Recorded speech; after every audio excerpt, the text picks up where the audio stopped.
இன்றைய காலகட்டத்தில் நல்லா யோசிச்சு பாருங்களேன், எத்தனை ஃபேமிலி குரூப்ஸ் இருக்கு. நான் ஆச்சரியப்படுறது உண்டு. எல்லாருமே சொல்லுவாங்க எங்கள் ஃபேமிலி குரூப்பில் போட்டாங்க, எங்கள் ஃபேமிலி குரூப்பில் போட்டாங்க. முதல்ல அந்த ஃபேமிலி குரூப்பே தப்புங்கிறேன். நீங்கள் உடனே நினைக்கலாம் அப்புறம் எப்படி கன்வே பண்ணுறது. ஆமாம், நம்மளாம் ஃபோன் பேசி எவ்வளோ நாள் ஆகுது. ஒரு வாட்ஸ்அப்பில் ஒரு குரூப் பண்ணிவிட்டு அதில் வந்து இது பாருங்க என்ன இருக்குது என்னதுங்க அப்படின்னு குரூப்பில் போட்டால் போகிறோமா? அதில் இருக்க 50 பேரும் அதனால் பயனடைந்து விடுவார்கள் என்று தானே நம்ம அதை போடுறோம். அப்போ நம்ம வந்து ஒருத்தருக்கு ஒருத்தர் ஃபோன் பண்ணி பேசுகிறதுலாம் இல்லையே, போச்சே, மறந்து போச்சே. ஃபோன் நம்பர் மறந்து போச்சு, அது வேறு விஷயம். சரி, இப்போ தேடி கண்டுபிடிச்சாது ஃபோனை பண்ணுவோமா, கான்டாக்ட்ஸில் நம்பர் இல்லையே. எல்லாம் வாட்ஸ்அப் மெசேஜ் அப்படியே ஃப்ளாஷ் ஆகிட்டே இருக்கும்.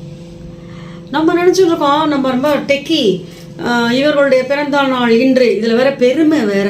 இவர்களுடைய பிறந்த நாள் இன்று அப்படின்னா ஒரு 4 பேர் அவங்களுக்கு வந்து நல்லாருன்னு நான் விஷஸ் போடுறது. மீதி இருக்கிற 46 பேர் போட மாட்டான், அது வேற விஷயம். அந்த 4 பேராவது போட்டோன்னு இவர் ஒன்று பர்த்டே வரும், இல்லை ஒரு ரிமெம்பரன்ஸ் அப்படின்னு. இதை கூட நான் காமெடியாக சொல்கிறது உண்டு. அதாவது ஏதானோ டெத்தோடது, நீங்கள் தப்பாக நினச்சிக்க வேண்டாம். அதெல்லாம் டெத்துன்னா ஒரு பெல் ரிங் பண்ணுவாங்க தெரிஞ்சுக்கணுங்கிறதுக்காக, அந்த மாதிரி. இப்போ இதனால் என்ன ஆகுதுன்னு நினைக்கிறீங்க? நீங்கள் என்ன நினைக்கிறீங்க? இதனால் உறவுகள் மேம்படும் கண்டிப்பாக இல்லை, உறவுகள் மேம்படாது. ஏன்னா நம்ம நினச்சிட்டு இருக்க அந்த வாட்ஸ்அப்பே எல்லார்கிட்டையும் எல்லாம் போய் அதுதான் உறவை வந்து பலப்படுத்துதுன்னு நினச்சிட்டு இருக்கோம். வாட்ஸ்அப்புக்கு அந்த டேட்டா போயின்னு இருக்கு, அவ்வளோதான்.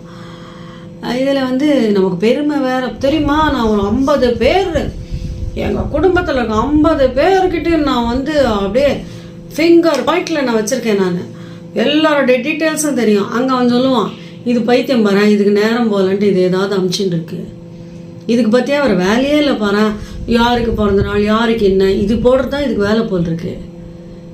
அவன் அங்கே கிண்டல் பண்ணிட்டு இருப்பான், இது இங்கே நினச்சிட்டு இருக்கோம். பற்றியா எல்லாம் எனக்கு தெரியும், நான் வந்து வாட்ஸ்அப்லேயே மேனேஜ் பண்ணுறேன். இதெல்லாம் பக்கா முட்டாள்தனம். அந்நேரம் ஃபோன் எடுத்து ஃபோன் பண்ணி பேசிடலாம், அதுக்கு இல்லை பேசாமே இருந்துடலாம் இந்த தொல்லைக்கு. அதாவது நானும் இருக்கேன், நான் இருக்கேன், நான் வந்து இந்த குடும்பத்தோடு இணைந்திருக்கேன், இத்தனை குழுக்களோடு நான் இணைந்திருக்கேன்.